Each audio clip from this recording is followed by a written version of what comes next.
Amagumbi amathandathu okufundela tshatyalaliswa sisichotho, nalawo aseleyo akakho kwimeko yokufundela fundisa.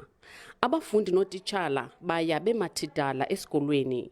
Kule minyaka emibini egqithileyo kuye kwanyanzeleka kutshintshwe ithala leencwadi neofisi yootitshala ukuze bafundele kuyo abantwana. Ibaphatha kakubi kakhulu abafundi le meko. Zezi klasi zilapha phezulu sithi sisafundela kuzo kungena umoya siyagodola, kugrumbekile phantsi, emva kwecango kuphuma amasela, iminyango ayikho. Ndinqwenela uba ngoku urhulumente asakhele ezinye iiklasi, asinandawo zokuhlala. Eziya ndawo zinesirobho, xa kunetha sixinana endaweni eyi-1. Abazali bakholelwa ukuba le meko yesi sikolo iyingozi ebantwaneni babo, ingakumbi ngeli xesha lobhubhane wentsholongwane i-COVID-19. Sesakudala eso sangoku, nathi sasifunda apha kunje.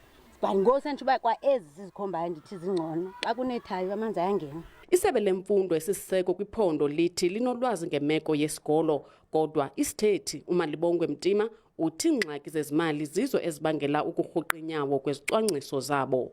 Kwiindaba ze-SABC ndingufundiswa Mhlekude eBhalasi kuQumbu.